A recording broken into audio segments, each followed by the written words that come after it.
updating your content is the most important process that you can do in SEO. I think a lot of people have lost their faith in SEO this year. The low amount of last touch attribution going on for SEO, but it's really vital. I would say it's a tricky space, and it's getting more and more expensive because the content needs to be really good and involving leaders, practitioners who have so little time, and getting insights from them and just constantly updating it. Yeah, it's just very content focused compared to e-commerce or other industries that I think you can go a little bit lighter on the content. I think that there is actually a lot of opportunity opening up for SEOs rather than the contrary. So they say, I just want traffic. Okay, so what can we do with this information? So I'm always going to try to think of it in a different way depending on what they're looking for. In this case, I said, okay, you just want traffic. This is sales intelligence, basically, that they want. 99% of our clients want leads, want signups. Some will tell you that they don't. That's always a lie.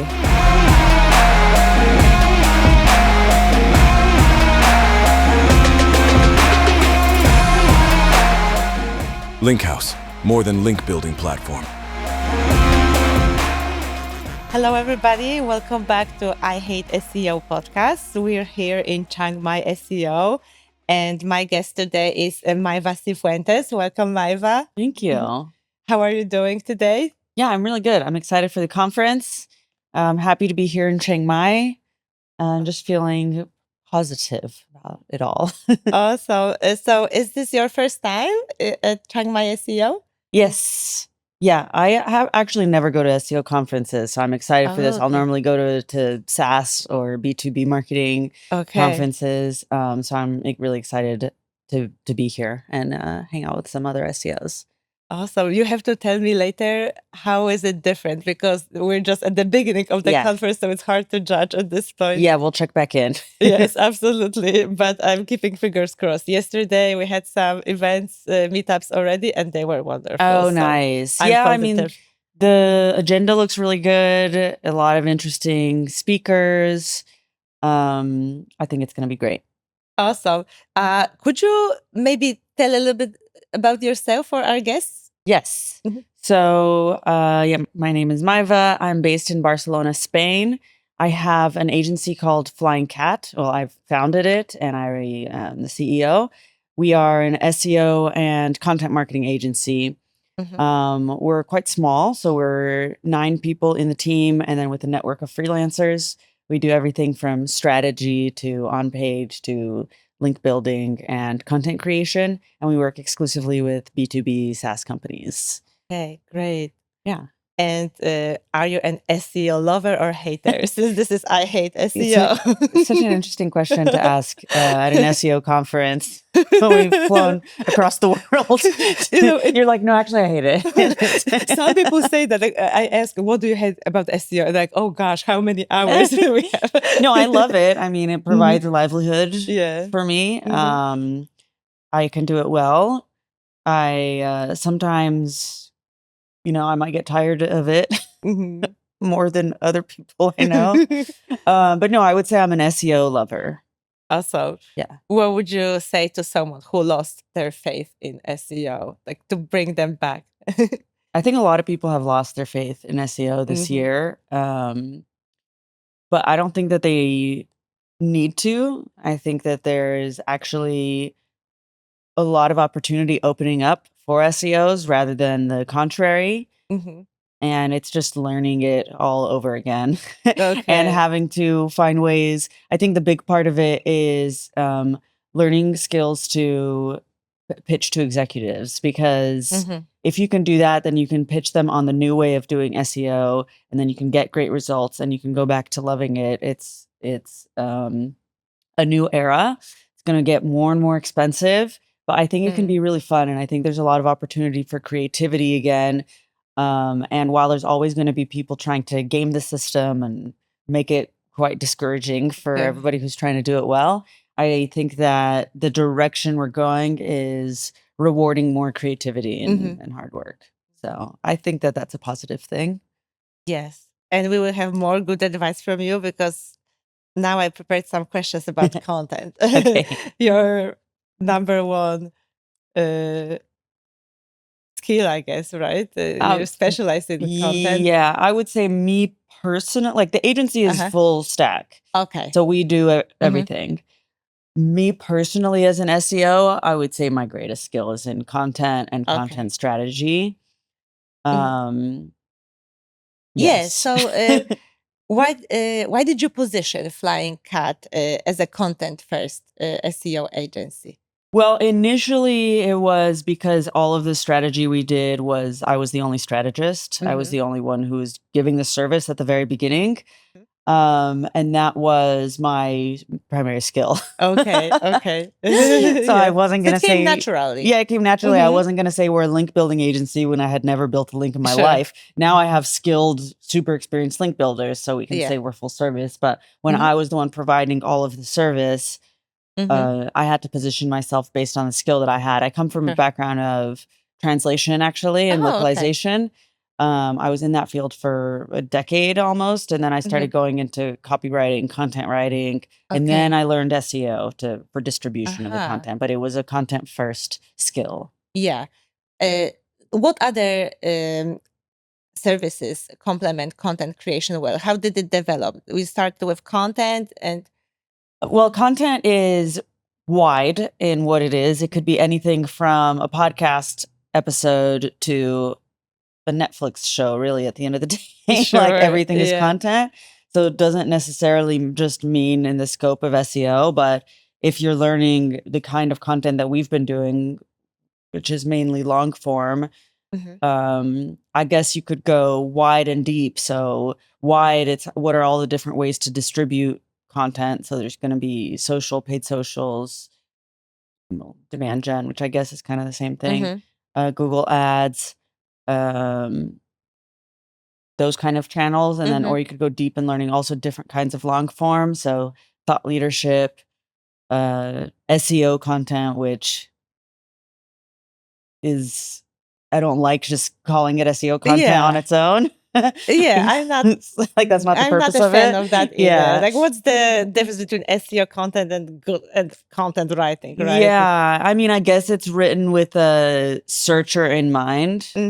And unfortunately, it's written with the bot in mind. Okay. I think there's a way of doing this considering NLP and how machines are understanding content today. So that's I guess that's how you define the SEO content. It's written for search, even though that's not the end goal, but that's the distribution of it. But there's a lot of content that's written without any kind of searcher in mind because nobody would ever search for it. Some thought leadership, it's an opinion nobody's ever thought of before, so you wouldn't write it in the same way. And then there's research reports, white papers, just a lot of different kind of long form, a lot of different skills you could do it. Yeah. Yes, totally agree. So let's say you have a client that comes to you and that client wants to build a website from scratch. What's your content strategy? How do you approach content from that perspective? So there's a lot of factors here in play. There's what is the end goal? What's the industry that they're in? Like who are their competitors? What are their resources?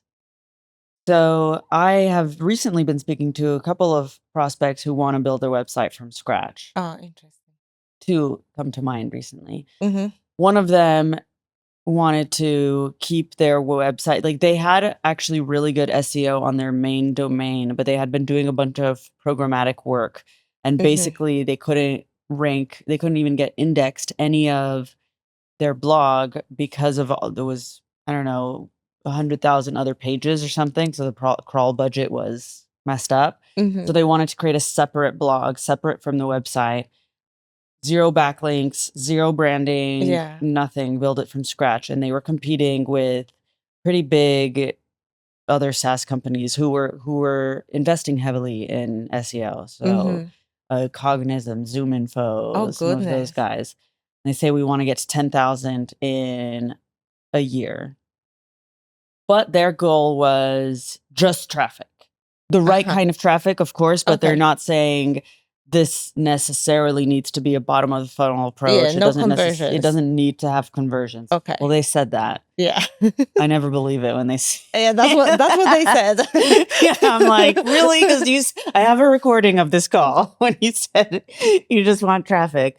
So they Yeah, say, I that's just great. want traffic.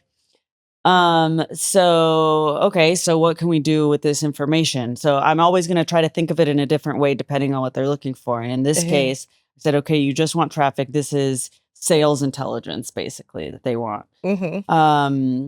So first, I'm looking at the data of all of their other competitors, and specifically, how long did it take or what did it take for their competitors to reach 10,000 visits a month from zero? Okay.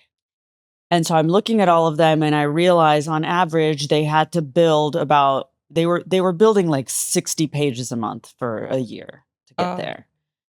So providing that data, but this was also a very bottom of the funnel lead gen focused type of approach, because they have a lot of bottom of the funnel pages. Okay. So the volume's a little not the lower. traffic.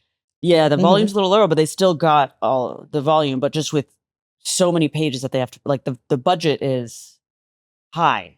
Okay. The And they budget's must very have had high. like very detailed pages, bottom of the funnel Yes. pages. Yeah, very, there's a lot very of roundup, specific. best sales, whatever tools. Yeah, long tail keywords. Exactly. Right? So with this guy, I said, well, if your approach is, well, first of all, they're building 60 pages a month to get to your goal. Do you, like, I don't know if you have that kind of money. Can you match that? Yeah. If not, what we can do then is go super high in the funnel. So this is going to be like sales memes, books for salespeople. Like, Yeah. you're attracting the audience, but it's far away from the product. But this Exactly. has really high searches. So if really you're just trying to build an audience, this is where we can start. If you're like, they were dead set on the 10,000 a month by 1 year from now.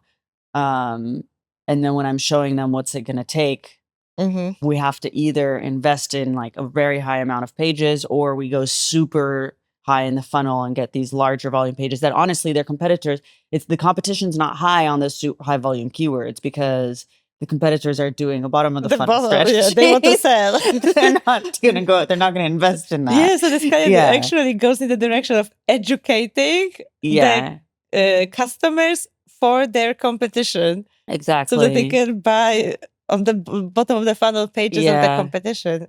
So it really depends on if they're starting from scratch. Generally, right today, oh God, when people are trying to start from scratch, I'm like, you need a lot of money to start from scratch now. It's not easy in B2B anymore. SaaS. In B2B SaaS, we have another prospect that I'm speaking to right now that is in crypto and wants to start from scratch. So it's just a lot of link building. Oh yeah. And I don't think a lot of companies these days are realizing what it takes. All of their competitors have been publishing, I don't know, 40 pages a month for the last 8 years. And then they want to get there. So the investment is, it's really, really large. It's massive to get started. Yes. How small startups or companies that are launching a product, small businesses, can compete with established SaaS companies with huge budget? I don't know if they can. In a lot of cases right now. It really, like, if you're trying to open the next CRM, SEO is not going to be a channel for you right now. Like, you'd have to get really, really creative, really decide on why you want this to be a channel for you. I think it can, like, we are quite small. We haven't had much time to do SEO for ourselves. And it's embarrassing, honestly. But the little that we do, when I invest a little bit of time in it, I actually always get return. I always get leads when I start to invest in our own SEO. It's crazy. And I'm competing with Backlinko and Ahrefs but I don't need as much volume as As they as the SaaS generate. company needs, especially ones Yes. as investors. They need Yes. they need to prove that it's going to give them a volume of leads. I don't need that. I'm okay with a couple leads a month because I don't have the capacity to take on Mm-hmm. so many clients or to manage all of those sales. So I think if an early stage startup wants SEO, they need to ask themselves a few questions. One, are they saying that just because they came from another company that did SEO well and it was a good source of leads, and they're like, oh, because that was a good source of leads for us over there, that means I have to do SEO at this new company, which isn't necessarily true. Mm-hmm. It might not always be the right channel. Mm-hmm. So check is this a good channel? Is there search? Yeah. Do I have evidence that my competitors are doing well because of search? Not Mhm. just from traffic, but I don't know. Do I have any kind of signal that they're making money off of it? Do I get leads through paid search? Mhm. That's kind of an obvious one, but that's a good question Yeah. to ask yourself. Is there any other evidence or any other channels that I can get a shorter feedback loop with that I could get started with first, Mhm. just because? Or am I just ready to fully commit into this SEO as a content channel that I'm really, really going to work hard at making excellent? Mhm. Then it could be worth it. But I think if they're just trying to check certain boxes, or if they are in an industry that is new and upcoming, which a few of them are now. I've Yeah. spoken to with AI, there's now entire categories being created of things that Yes. didn't exist Exactly. before. People didn't know they could search for them, and they're starting to understand you can search for these things. So Mhm. these are industries that I think are still interesting. Yeah. These are much easier to get in. The problem really starts when you have similar product, the products that already exist, and that product is not different. You don't have any unique features, because if you have unique features, you can leverage Yeah. SEO. You can come up with something and differentiate yourself even against those big players. But if your product is not that different, that's It's becoming really hard. challenging. I mean, it's hard Yeah. in general, not just for Hmm. SEO. I think it's just Yeah. so saturated out there these days. But yeah, in search, we were working a lot in the vacation rental industry, vacation rental Okay. technology. And I started that about 6 years ago. And then over the course of the 6 years, just so many more of these technologies popped up, all doing exactly the same thing. Exactly Mm. the same thing. And then they started acquiring each other. And you're like, is Yeah. this one that one? This one? I have no idea. You don't even know who owns Yeah. whom To the anymore. point where, what was it called? It was just called like tech consolidation fatigue was like a theme. There was a pain point. There's Yeah. just too many technologies. I can't tell the difference between. There was consultants that would start just helping people understand the difference, if there was any, between these tools. And basically the only difference was which other ones do they integrate with, Oh, wow. not actually any features. So then it just became really hard to do search, Yeah. to do SEO for these companies. They're all going after the same thing. They all Mhm. do the same thing. And now I have if I have a property management system coming to me saying, well, now we want to start SEO. I'm like, no, now you're not. You should have started SEO 6 years ago. Yeah, You're it's not too going to do late. it now. It's too Yeah. late. Mhm. Find another channel unless you're Yeah. willing to really put in the money. Mhm. So you do turn clients down when they come with Yeah. such unrealistic expectations. Yeah. Mhm. And so, what about the situation when the client comes with a website that has already had some life? What do you do at first? How do you start? So this is what we have different archetypes. Hmm. We've identified some archetypes. Oh, So we interesting. What are call they? like the builder is what you just said, where they're starting from scratch. Okay. So that's just they have to create a bunch of content Yes. basically. And then the optimizer is they've been publishing for a while. Hmm. They have a big library of content already. Okay. The website's not huge yet. And Okay. then so we have it, and I'll tell you what we do for each of those. And then we have the Uh-huh. scaler. The website's already really big, Uh-huh. and there's just a lot of different levers to pull. Okay. And then the wild one, which is there's just a lot of technical issues. Oh. Like things are broken. We don't understand why. So it could be a big website, or it's been Hmm. old, just been neglected for a while. Okay. So depending on which archetype it fits we're going to do something different. Mhm. But if it's been around for a while, it's usually going to be the optimizer or the scaler. Mhm. And so for the optimizer, we're going to do a full content audit and see what can we do. Maybe even half of the content, can we re-optimize it, especially if they've just been publishing and haven't touched any of that Yeah, content. which is common, I think. It's very right? common. So then we will do a full content audit and see how we can mix that in. And then we're also trying to see, out of all the content they've been publishing, what part of the funnel is it in? Is it mostly bottom, mostly mid, mostly top? They're usually going to lean one way or the other. It's often not so much of a mix. It's often like they've only been publishing a bunch of bottom of the funnel, or they've only been publishing a bunch of top of the funnel. So we try to fill in with what might be missing. And then for the scaler, it's going to be a mix of that and optimizing the link building program. Optimizer, we probably also want to start adding some links.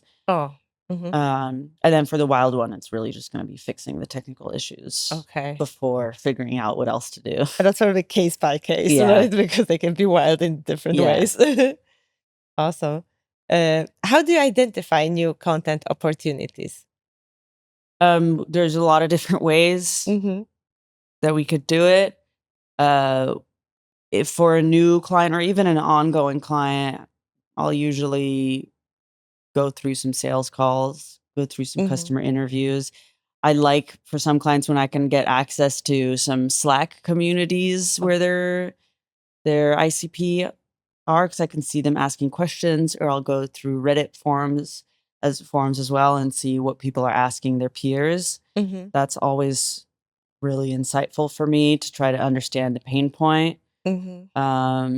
LLMs can help me as well. I can, as I'm gathering information from customer interviews and Slack communities, Reddit, I can start to put all this together, feed it into ChatGPT as well, and start to ask it what other pain points might there be. And then I'm going to do a content gap analysis on competitors, but I don't blindly rely on that, because there's a lot of people who will copy competitor, and then the competitor before has already realized that didn't work. Yeah, so you're copying And you're copying something, idea. and so maybe it drove a lot of traffic, but didn't actually do anything for them business-wise, or drove it wrong. So a lot of people do that. I try not to do that blindly. I think just the standard ways, like all of that, and then Google Search Console, what you're getting high impressions for, low clicks, those kind of things. I really get a lot of value from online communities. And then I start to just I focus on a cluster approach rather than random pieces. So I always try to, every month or quarter, to have a kind of themed piece of content about what we need to cover, and see which ones are the closest to the product and the audience. Okay. So in those cases, how do you prioritize content based on the stage of the funnel? So usually the highest priority for the client, 99% of our clients want signups. Some will tell you that they don't. That's always a lie. Yeah.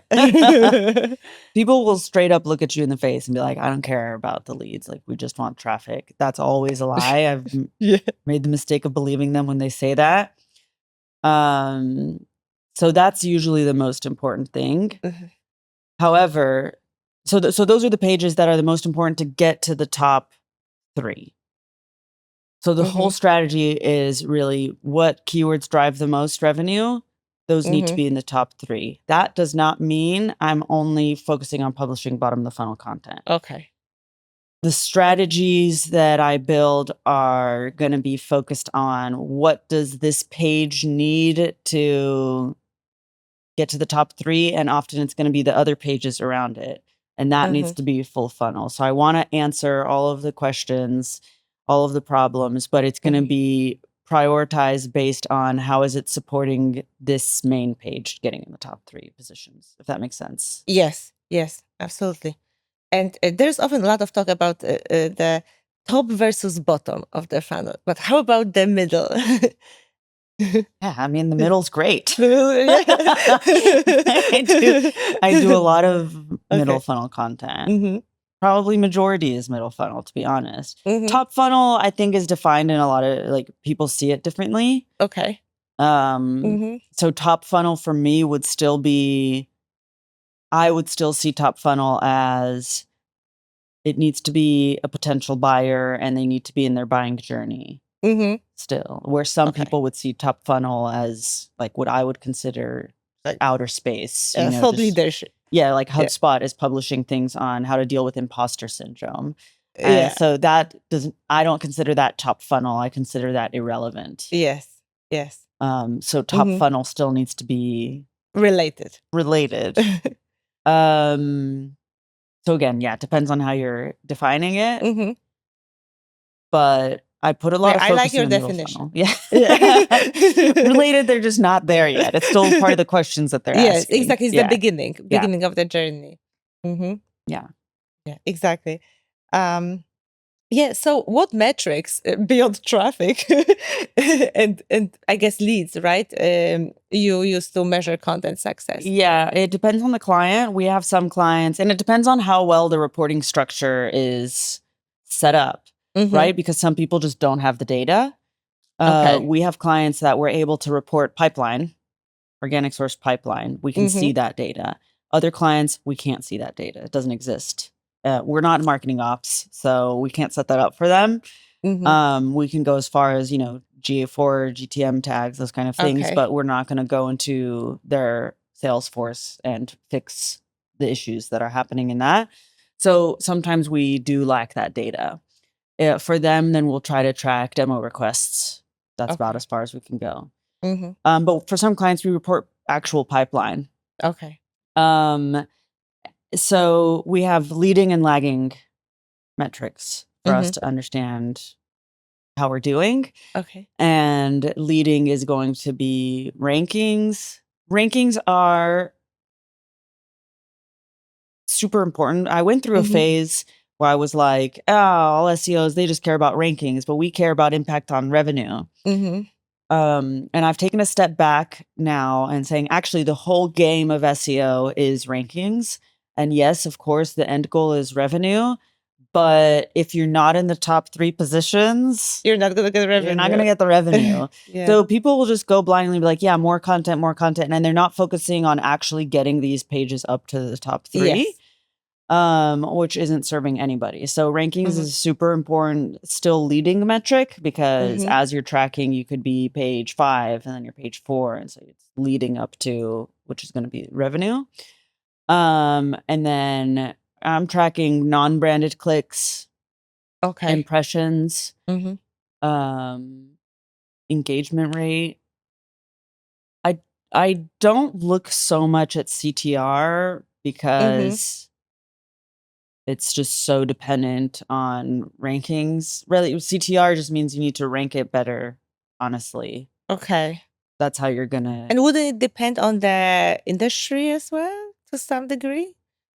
Possibly. I mean, really, the way that you increase CTR is getting it closer to number 1. Okay.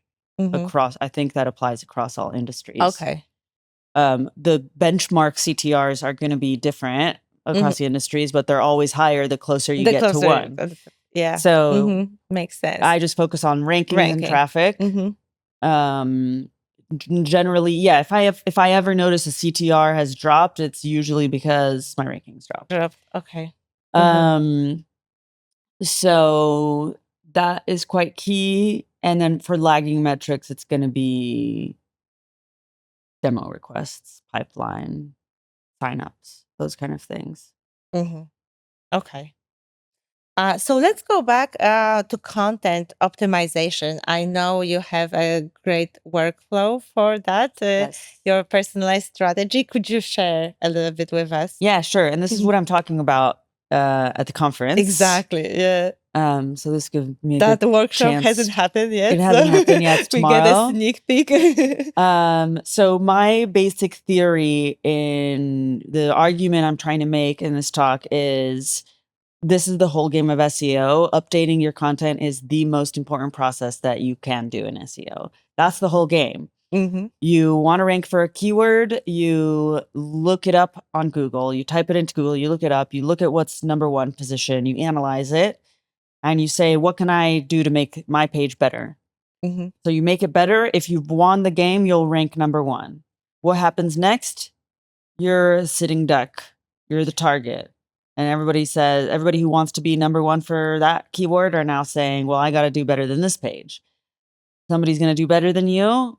Boom, they get to number one. You have to do it again. And then you just keep doing it over and over again. That is SEO. That's the whole point of it.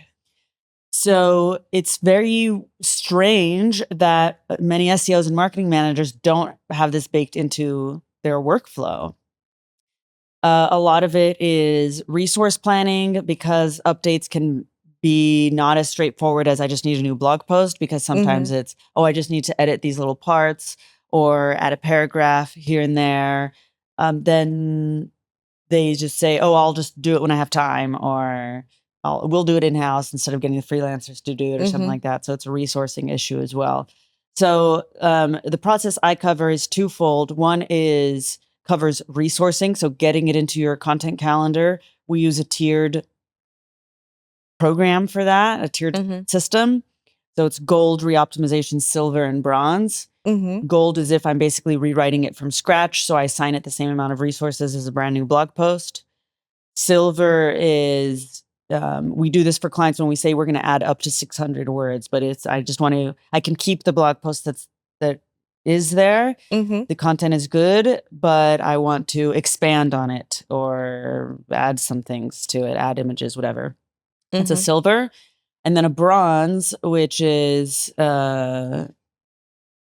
what percentage of a full gold? A gold, we have 15 points, and a bronze is 2.5.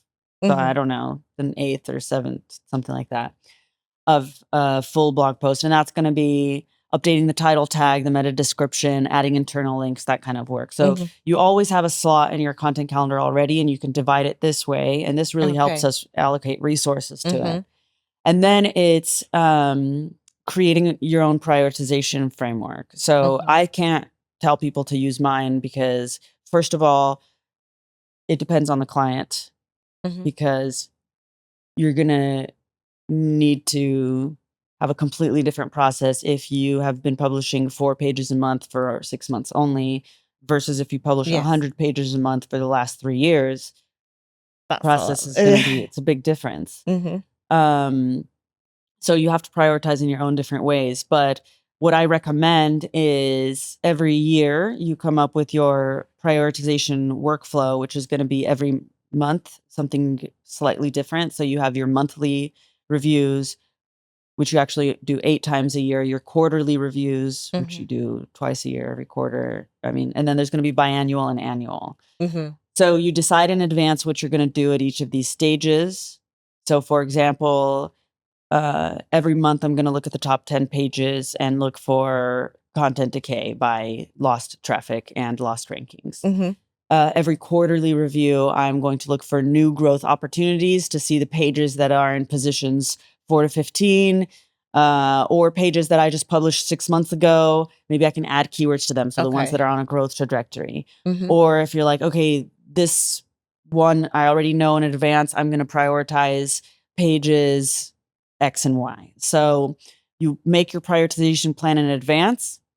So you already know what kind of decisions not decisions you're going to make based on what you see, but what you're going to look at, because it's just so overwhelming. So my recommendation is doing it as a part of your reporting. So you're going to be reporting every month anyway. So just do these content audits as you do it, and then already have it baked into your content calendar, so it's not a side thing. So you prioritize it, and I reserve 20 to 30% every month to content reops. Instead of doing it as a side. Oh, we should look at those. I think that's often the case, especially for the in-house teams. I feel like I worked myself in the past in the B2B company. where there is a lot of pressure typically to publish new. Yes. Publish new. There's always like a lot of things to do. You never get a chance to go back and update. Yeah, you have to just use the budget for the new content to put a percentage to it or a number to it. Otherwise, yeah, you'll have to practice how to get buy-in from leadership because there is that pressure. Yeah. Just more new content, more new content, more new content. But that's not how you do SEO. How do you pitch to stakeholders that you need that time for optimization and that it's worth it? Well, you can show them data. You can show them, look, this piece of content has been decaying, so we need to. The content in position, it was on position 1, now it's on position 6. Content positions 5 to 1. These have been updated more recently. For example, look how much traffic it was getting us. Look how many leads it did get us, and now it's going down. This is a crucial piece of content. You invested X amount of money creating it, and now you just want to let it disappear. So I think it's a data-driven approach. Okay.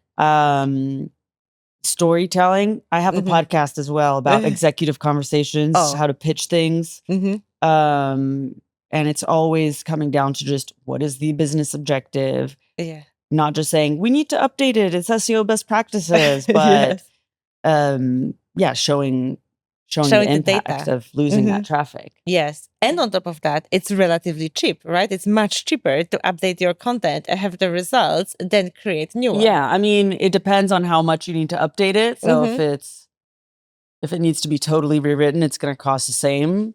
Yes. But for a lot of the content, which we would call silver re-ops, it's going to be cheaper. Yes, Yeah. Half the price and faster results. Because I assume it's probably not very frequent that you need to completely rewrite. Yeah.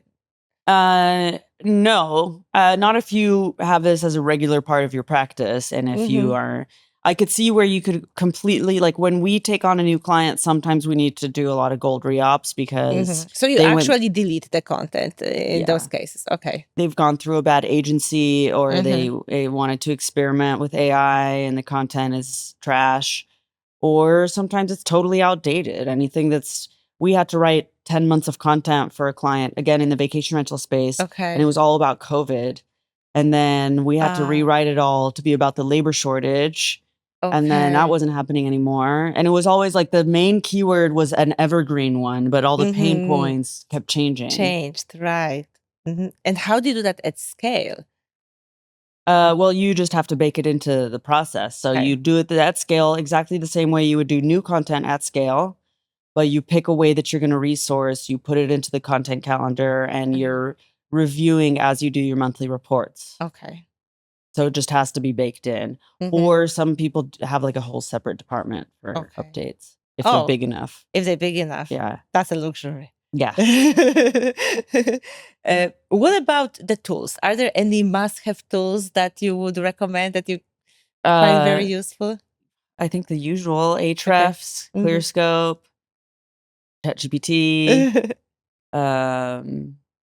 Yeah, I don't use any extra fancy tools. Yeah, So just keep it very typical. Yeah. Okay.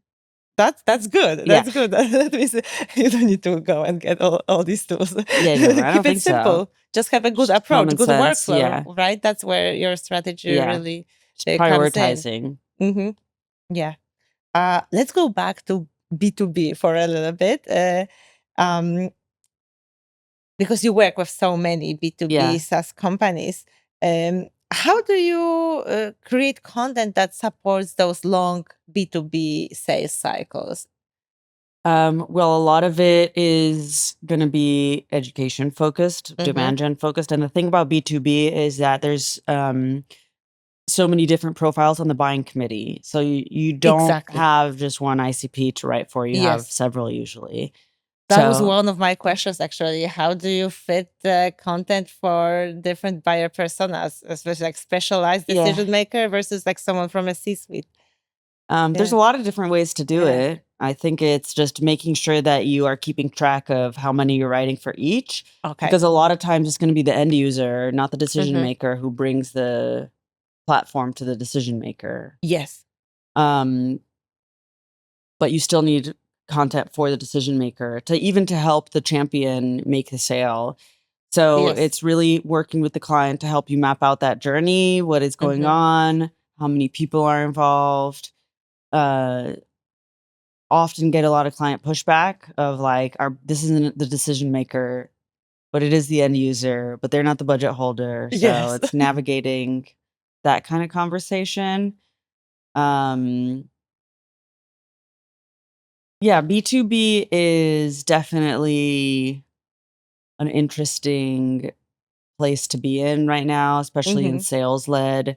Most companies don't have good attribution going on. So it's sometimes really hard to justify SEO because there's so many different touch points. There's a low amount of last touch attribution going on for SEO, but it's really vital for a lot of companies. Yes. So I would say it's a tricky space, and it's getting more and more expensive because the content needs to be really good and involving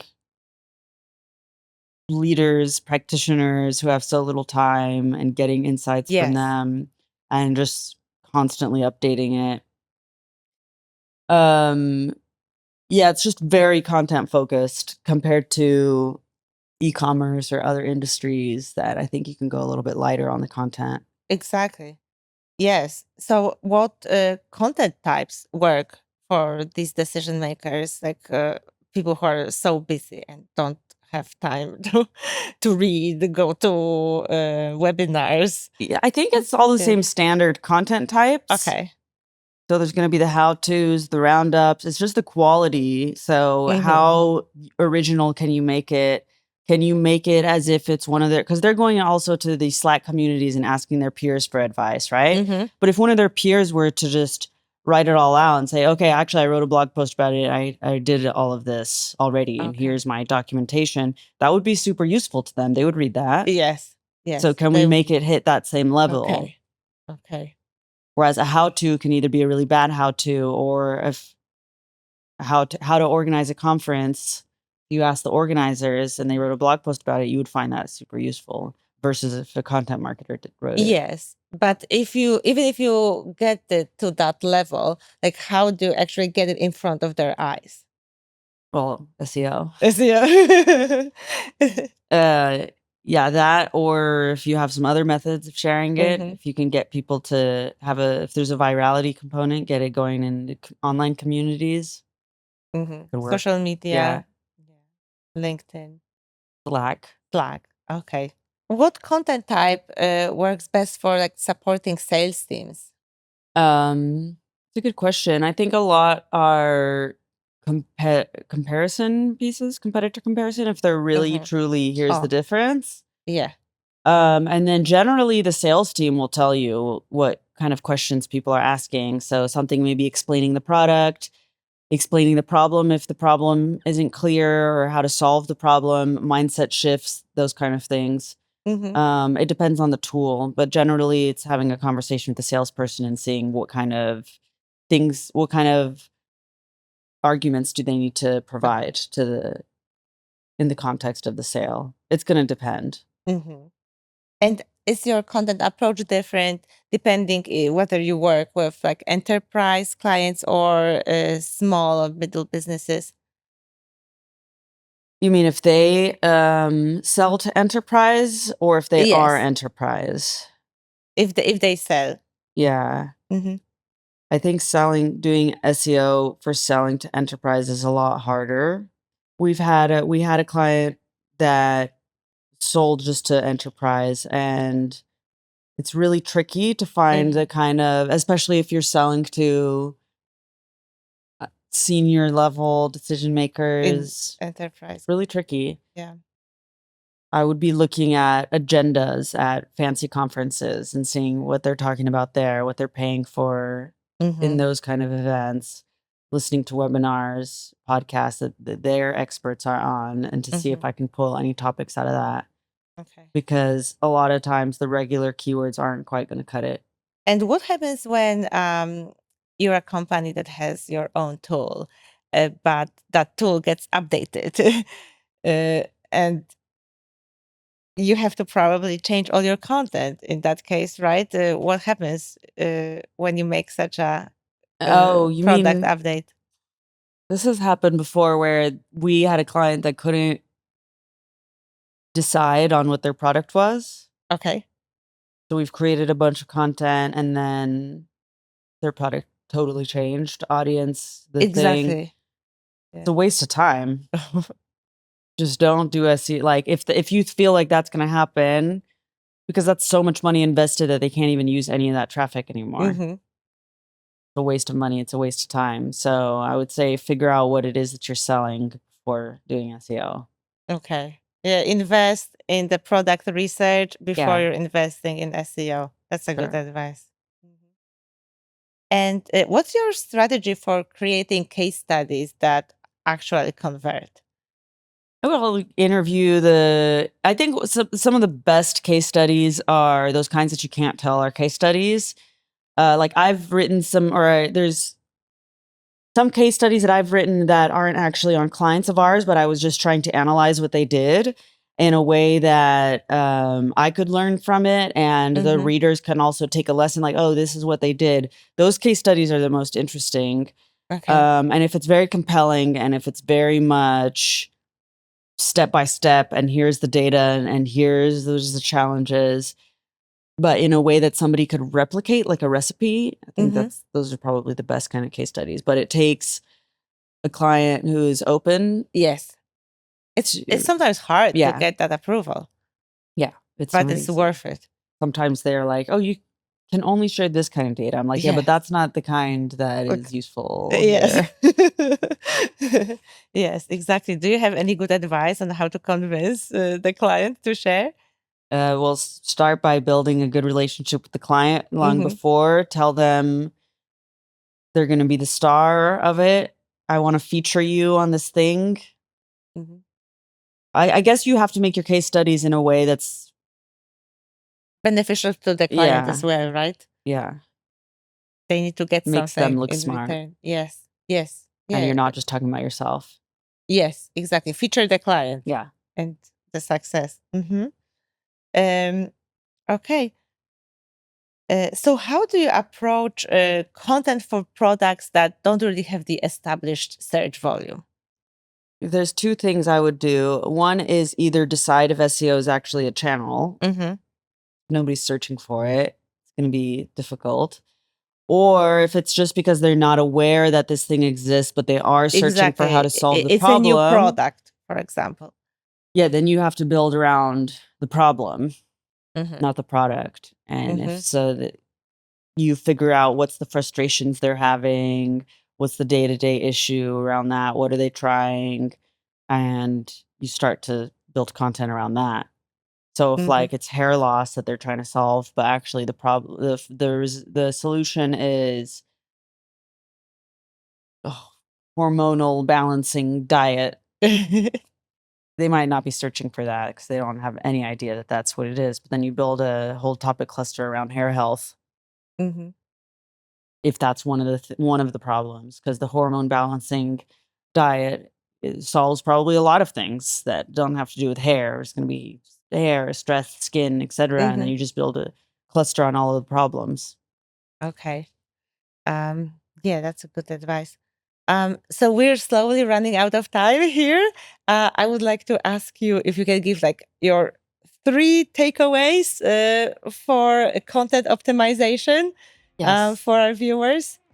So 3 takeaways for content optimization. I would say 1 is bake it into your workflow. Like don't put it aside. It needs to be part of your content calendar. You have to have some percentage or some number every month that you are re-optimizing, unless you're just starting from scratch and you have nothing to re-optimize. 2, build a prioritization framework. So decide in advance what you're going to be looking at what frequency in the year. And 3, prioritize it because it's the most important thing you're doing in SEO. Awesome. Yeah. Thank you so much. I'm very excited for your talk tomorrow, and thank you for coming today. Thank you for watching the interview with Maeva. Please follow her on LinkedIn. You will get many more updates and good ideas and strategies for content. Thank you again. It was so nice to meet you. Thanks for having me. It's a pleasure. Thank you. Bye bye.